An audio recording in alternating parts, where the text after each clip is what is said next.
Hi, everybody. Today is Friday, June 20th, 2025, and our friend Graham Fuller is back with us. Welcome back, Graham. Thank you, Nima. My pleasure. Graham, Netanyahu finally achieved what he wanted to achieve was for such a long time attacking on Iran. And how do you find the way that they attacked Iran? And we've learned from inside Iran, those people who were captured by the intelligence said they were collaborating with Israel for more than 10 years to prepare everything for this. 2 days before the talks were supposed to be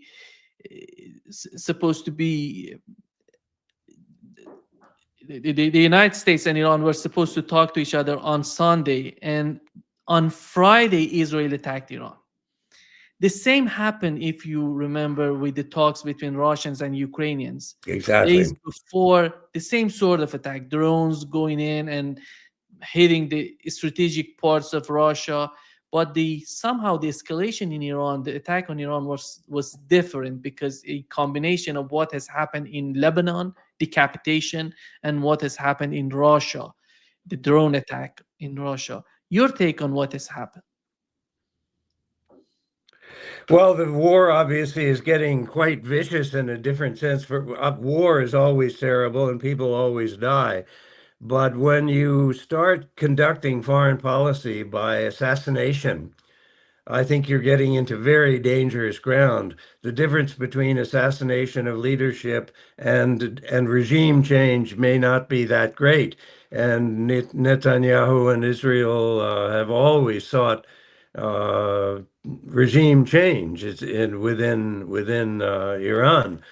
So I'm not surprised at this. I don't know how the story was. I don't know how true it is. The story was that Trump told Netanyahu not to attempt to kill the Grand Ayatollah, and maybe that's true. I would not be surprised if Netanyahu went ahead and tried to do that in any case to kill the Grand Ayatollah. But things don't always work out the way you want. The follow-up leadership may be more angry and maybe more capable, and in the case of the Grand Ayatollah, obviously much younger leadership. So that I'm not sure that even from an Israeli perspective, that a new leadership, religious or secular in Iran, would be more friendly or desirable for Iran. And now we hear, not surprisingly, that lots of Iranians who do not like the regime are coming together in the face of this common enemy attack by a foreign enemy.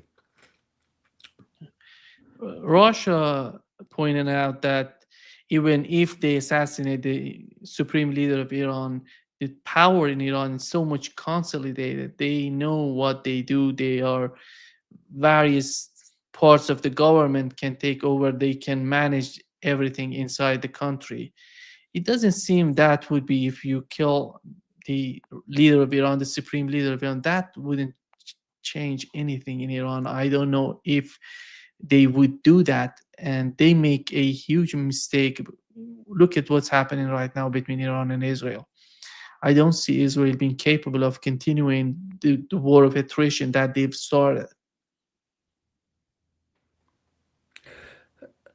Yes, it's very difficult to know exactly what kind of damage that Iran has inflicted on Israel, but and it's very carefully controlled, and the news, nobody is covering it. But as you know from other informed sources, say that apparently there has been considerable damage in cities like Tel Aviv and Haifa. But I think it's not just the actual damage to specific buildings. I think it's the psychological warfare that Israelis have never, except for occasional small terrorist attacks here and there in the past, Israelis have never had to suffer those kinds of attacks or feel insecure in the way that this has gone on. So that I think Netanyahu is in a very difficult situation if Israelis feel that they are no longer secure and they're being dragged into a very dangerous future. It doesn't stop there because, as we know, anti-Semitism now is growing all over the world. There are some people who are anti-Semitic, maybe always, but this is giving very clear ground to people who are they're not anti-Semitic necessarily, but they end up hating Israel and angry at Israel, and this promotes anti-Semitism as well. So I think from an internal a security point of view for Israelis, they must feel much more nervous. I think even American Jewish students say they now feel uncomfortable on American campuses. It's not anti-Semitism as such, but it's people who are angry at Israeli policies. And maybe if somebody says they're Jewish, then somebody will say, "Well, why is your government doing that?" So there's a lot of pressure, psychological pressure, on Israeli society, Jewish society. How how do Russia and China see what's going on in the Middle East? How much of a threat that would be if the United States decides to escalate? I think fairly clearly both China and Russia don't want to have anything to do with this war or get drawn into it. And certainly if the US comes into it, then this would open the prospect of a direct conflict between, say, the United. I don't think China will be involved in this at all at this point. They're a little too far away. They're not quite as experienced in the complexities of Middle East policy. But Russia certainly doesn't want it. I think Russia maybe has even said that they have been delivering supplies or military supplies, but I don't know whether anyone knows exactly what that represents, whether they're missiles or radar or whatever. But I doubt that there will be a direct Russian American conflict in this direction. Russia, I think, has been quite open that it would like to resolve this nuclear issue. Nobody, basically, very few great powers like Russia will welcome proliferation of nuclear weapons. It just adds to the danger. Whether they're friendly or not friendly, it just adds to the danger. So I think Russia is quite sincere in trying to work out a way to satisfy the security needs of both Iran and Israel and other countries in the region through some kind of cooperation. I think even the UAE had talked about a joint, and Saudi Arabia, I think, also was interested in it, a possibility of developing nuclear, not NPT, nuclear, pardon me? not NPT. You're talking about the NPT, No, I'm talking about the peaceful use of nuclear non-proliferation. technology for Yeah, medicine and agriculture and all kinds of things like this. And that if these three states, say three or four states in the region, could all get together and develop a nuclear scientific development, this could be easily monitored. Everybody could monitor it and it would be to everybody's benefit. I think Iran would probably go along with that. It would reduce the pressure against Iran's own scientific nuclear development. I'm not talking weapons. I'm talking scientific. There's thousands of uses of nuclear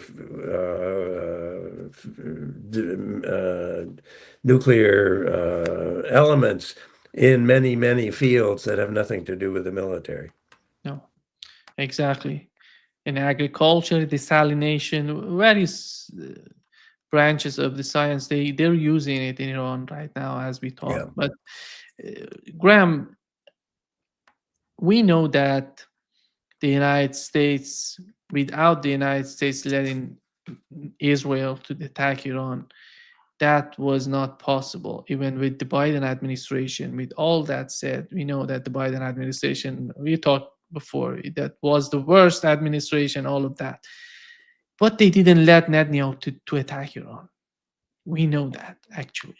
From the intelligence, from the media, we learn about that.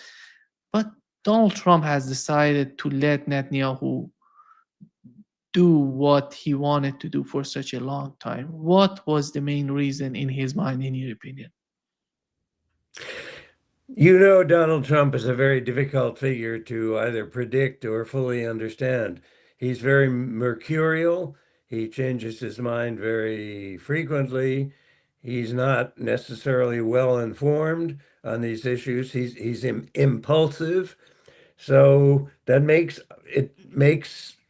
it more difficult for other states to know how to deal with him exactly.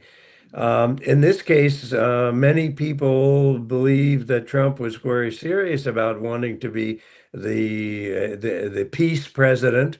I myself was very encouraged by that, and Trump made a lot of encouraging noises and comments about dealing with Russia. That he would talk, he would be happy to talk to the Iranians and talk to any of the so-called enemies. But for reasons nobody knows quite fully, this seems to be a struggle actually for the American soul between Israel and America's own needs. And at this point, so many American observers have said that the power of the Israeli lobby is overwhelming. That you, if policies fly in the faces of what Israel wants, then Congress will never support it.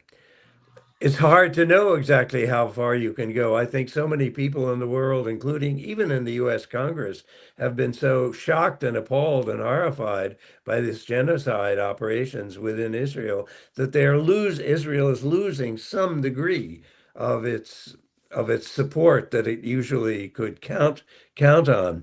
So I don't, and who has whispered in Trump's ear most recently.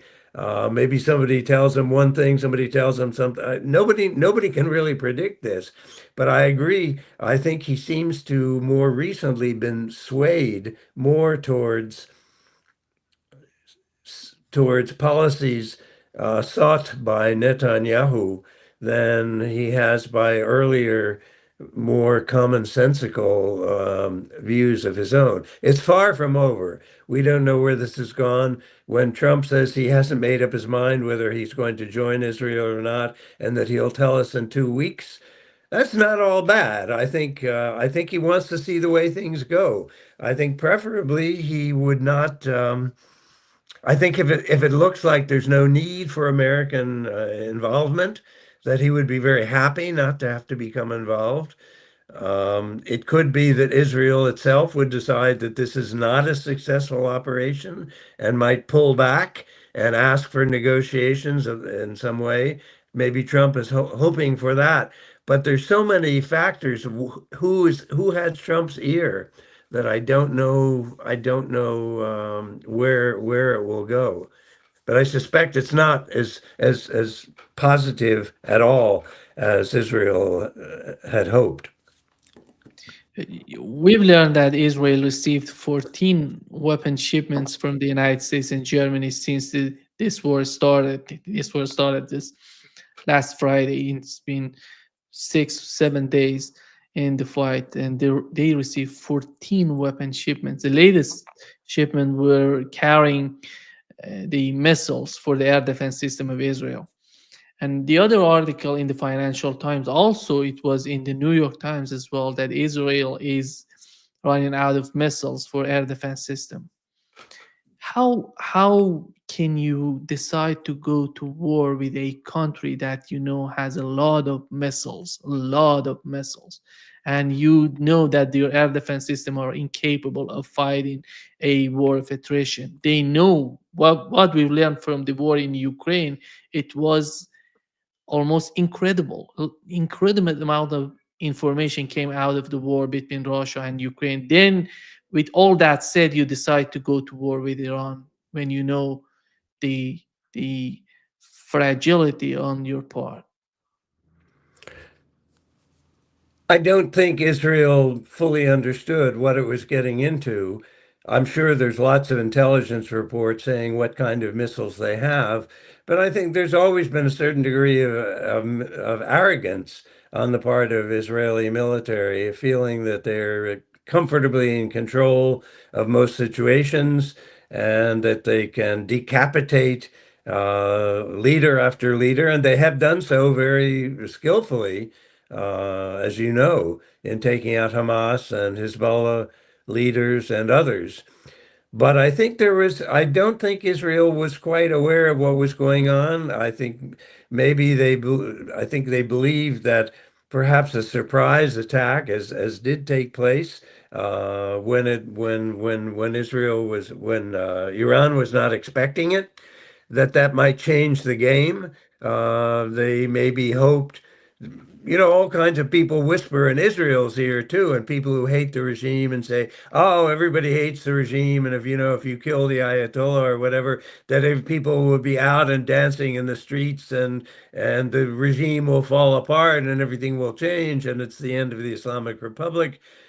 I maybe they believe some of this. Also, there are a lot of Iranian Jews, as you know, not all of whom necessarily hate the regime, but you can, if Israel is looking for spies, for sympathetic actors among the population in Iran, they might find some of them among Jewish population, but even not even just Jewish. There may be other minorities, Baluchis or Mostly not. Mostly, I have never heard of the Jewish community being collaborating with Israelis. Most of these people are just other groups of people that are yeah. collaborating with Israel, and they've been doing this. They tried to do this for, as I've mentioned, for a decade. They were preparing for this attack. That was the the end game of Netanyahu. Do you think that Netanyahu, with what's going on in Israel right now, Iran has reduced the number of missiles that are hitting at Israel, but they're getting, each and every one is hitting the target. Not all of them, but most of them.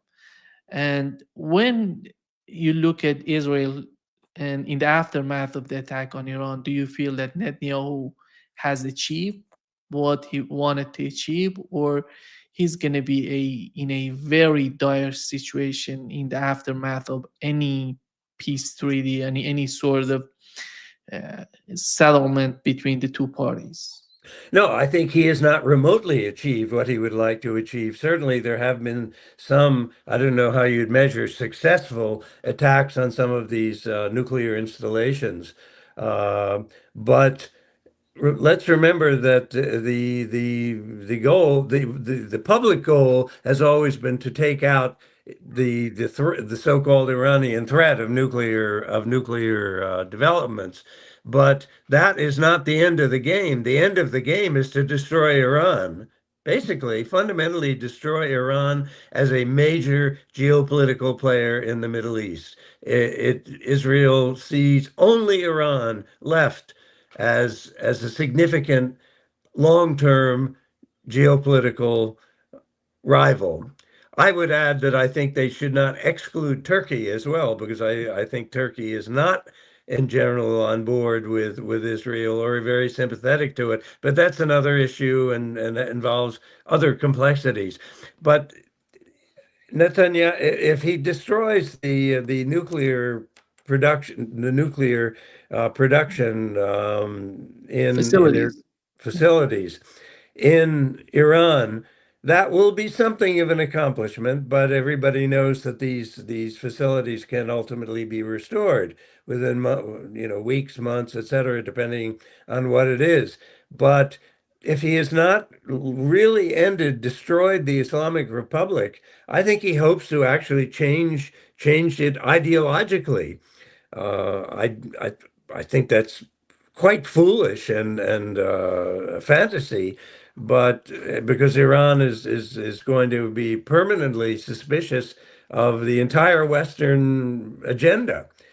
This isn't even just about Israel, or you know perfectly well how both Mossad in particular and the United States joined together for regime change and overthrew Iran's very first elected prime minister, Mossadegh, back in the day in 1953. So there's deep suspicion towards the West in Iran, based on very on events that have taken place.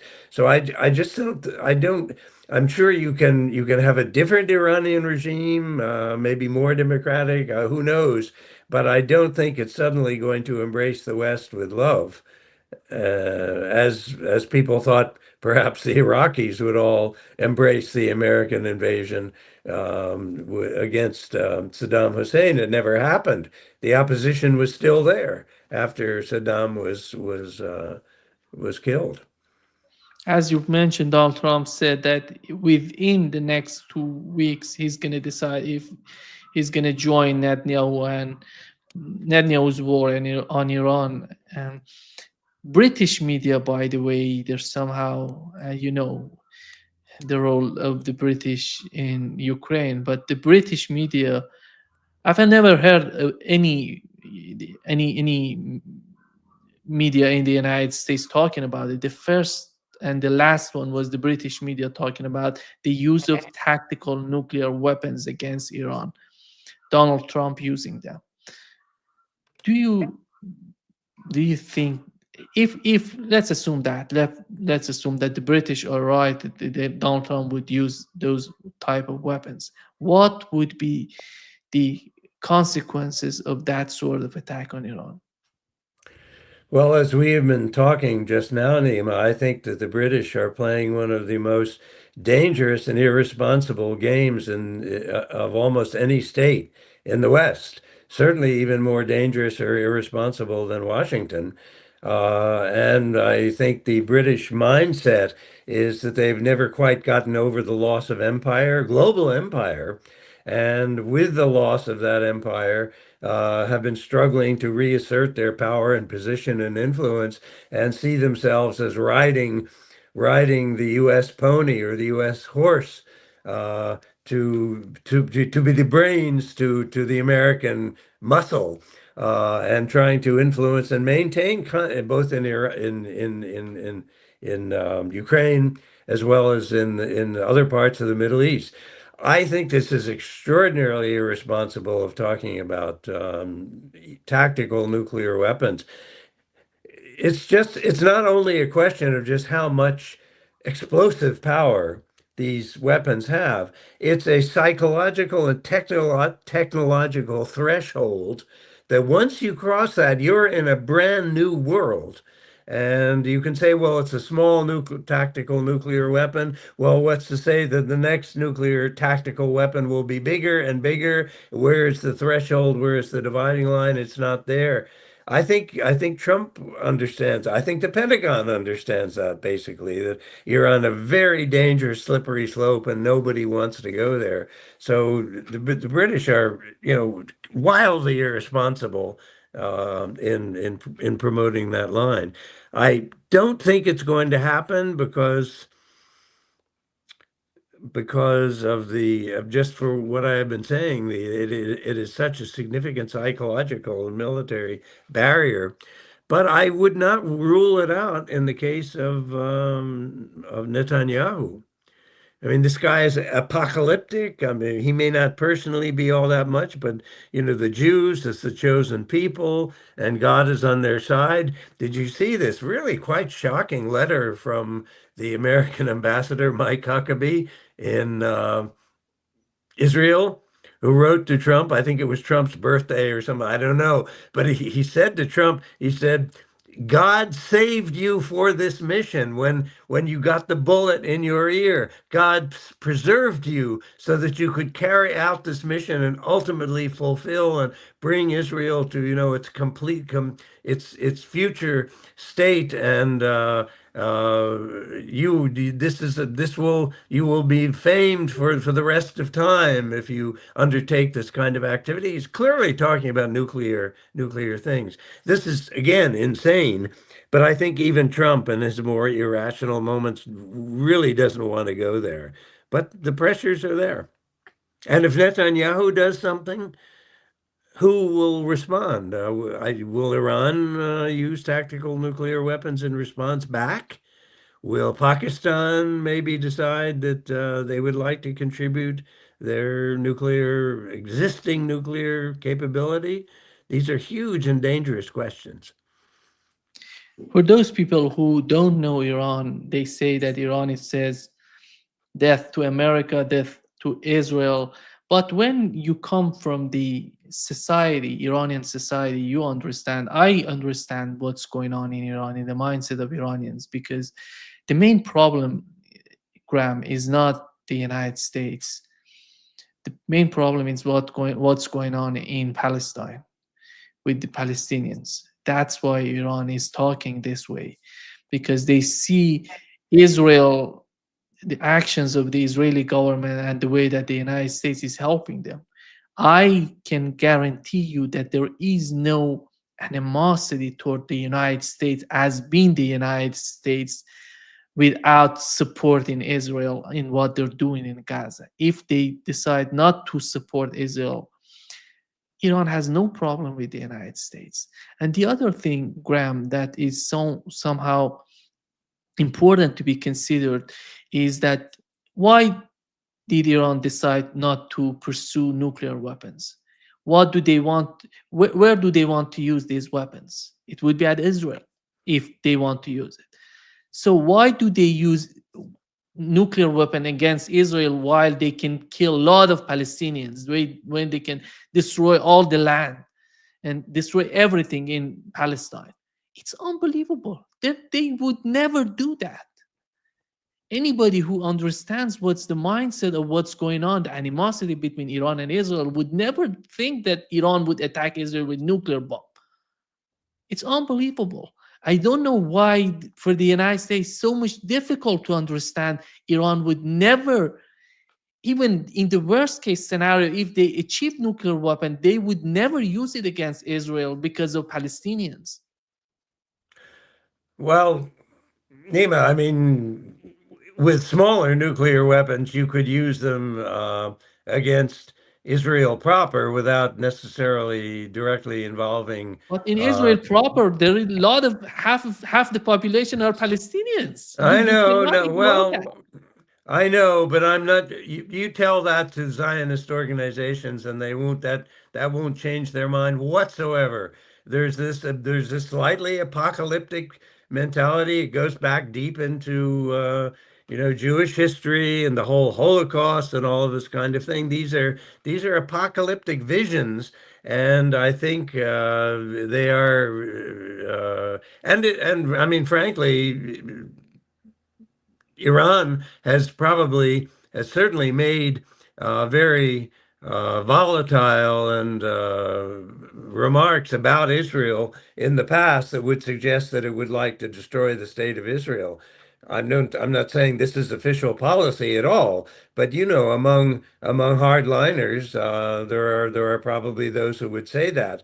So is the Israeli press. The Zionist press picks us up all of it.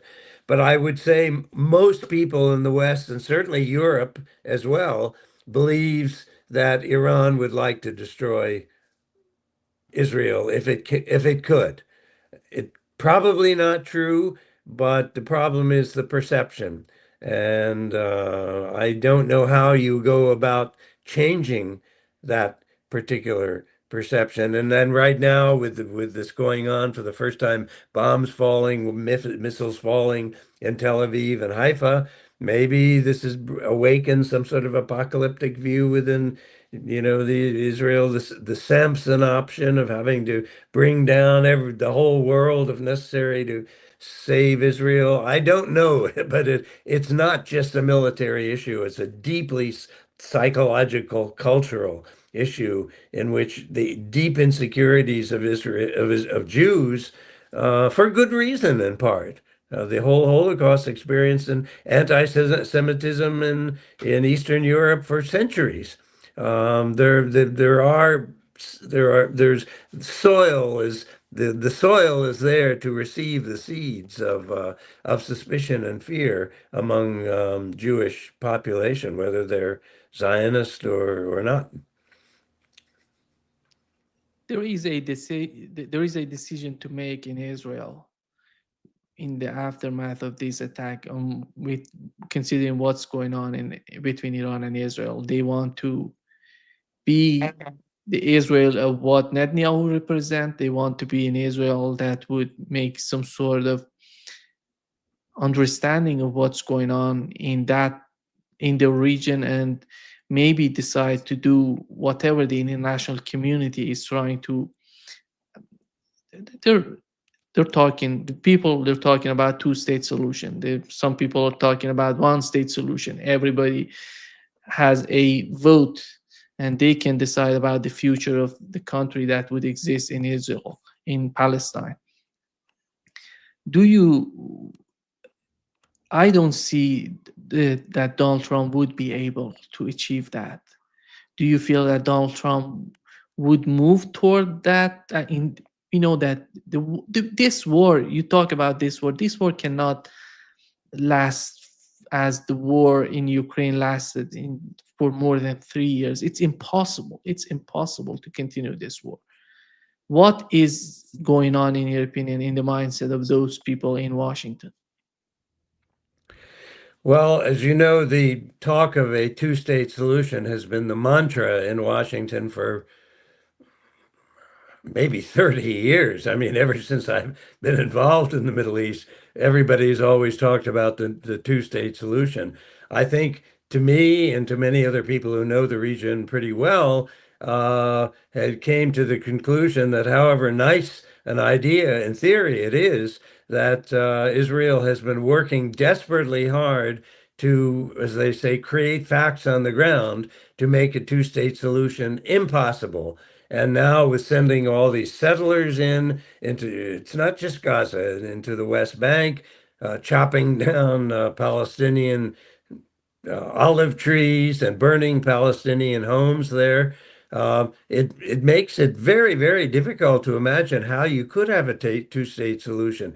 I don't want to say it's impossible if people are truly committed to this and feel that the alternatives are so terrible that we have to have a two-state solution, and we're going to force the Israelis and force the Palestinians, and to the degree that Jordan is involved, impose this on everybody.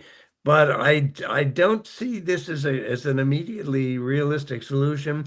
And we know that Israel and Netanyahu, and it's not just Netanyahu, all of his right-wing people around him are absolutely opposed, have been opposed to it. I think Bibi himself has been opposed to the two-state solution going way, way, way back. But he didn't want to say it for two reasons. One, he didn't want to upset. He wanted to play for time. And if you say, yes, yes, we'll have a two-state solution, but meanwhile, I'm working very hard out here to make it impossible. That's there is that factor. But we have to consider the ideological, the messianic view almost of Zionist ideology that it's not just about Gaza, it's about greater Israel. It has religious implications.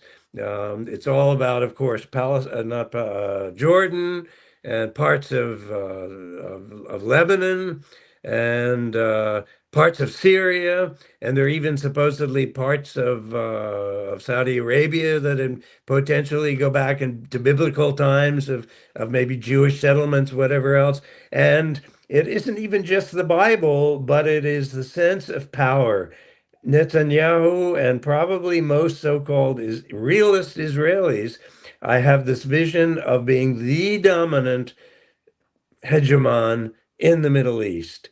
And the only state that is blocking that possibility right now, anyway, is Iran. And it's been that way for quite some time. I just mentioned that I thought I would not exclude Turkey from that because Turkey is not pro-Israeli, and Turkey is a powerful and important civilizational state in its own way.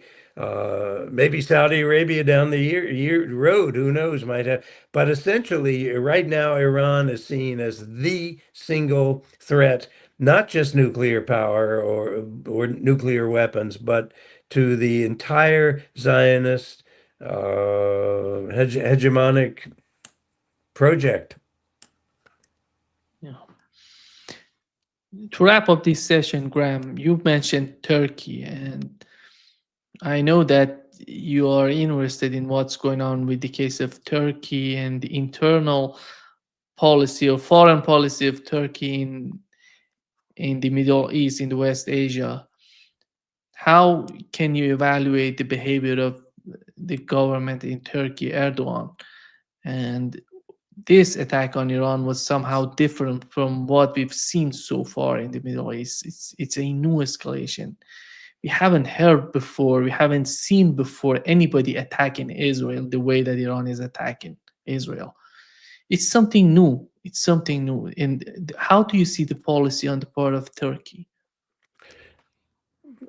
I think first of all that Turkey, the overall population, I'm not talking about just Erdogan as president or elites. The entire population of Turkey, I think, is deeply pro-Palestinian, sympathetic to the Arab cause, the Islamic cause. There are all kinds of brotherhoods, Islamic brotherhoods. They're not necessarily violent at all. I mean, Muslim Brotherhood, other things. They're not violent organizations, but Sufi brotherhoods that follow that are very concerned with Islam, with the Muslim world, with the fate of Muslim populations. And I think they would be Turkey will almost never be likely to support Israel in any of these things, and would have its own reason for fear that maybe once Iran is removed, that Turkey could be the next state to be weakened, not part of Greater Israel, but to be weakened and sidelined. So I think Iran is going to have to worry about Turkey, and that's not going to change in Turkey. It is a secular government, but religious impulses among Sufi brotherhoods and that kind of thing are very, very deep. And we briefly mentioned Pakistan as well, the other nuclear Muslim state. There has been talk that Turkey has often said that if they ever got into deep trouble, that they could look to Pakistan for help. Not that not that Pakistan would fight on Turkey's side, but they could deliver lots of weaponry, including maybe even nuclear power for Turkey to use. But Nima, if I can just pull back a little further on the screen here, I think we are seeing a massive geopolitical shift now and across the entire Middle East that's been underway now for a little bit of time. But if we it's just if we think about Israel and Palestine, this is just a tiny little piece of it. The United States, for example, has been working for 30 years to create enemies. That's its standard tactic, is to create enemies and then try to get people to join the military alignments against these so-called enemies. But has been working to identify Iran as the enemy, as you know, and pushing the Saudis and pushing UAE and pushing Oman and pushing all these other states in the region that this is the danger and you have to join in our military alliance against Iran. That's how we're going to do it.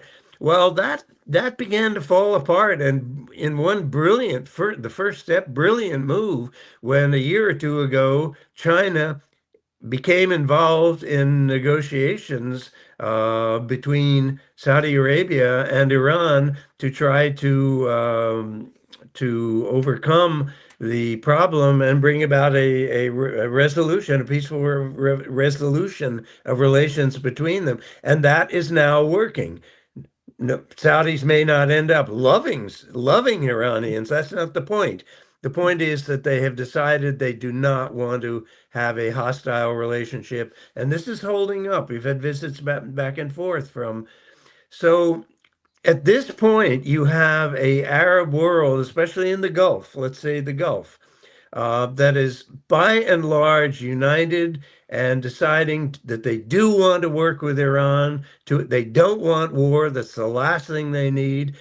This little state of Oman on the edge of the Persian Gulf. Omanis are very bright people and they're natural diplomats, and they've been working for years to bring about these things. So the Omanis have been working on such similar negotiations. So it seems that the simplified version of Arabs versus Persians is just not working anymore. And at this point, given Israel's genocide in against Palestinians, has horrified most of the world, not even just Muslims, most of the world, that Israel enjoys very, very little sympathy on this. So at this point, Nima, I could almost say, given the U.S. support for this war against the Palestinians, and now indirect backing so far, and maybe it will be bigger backing against Iran,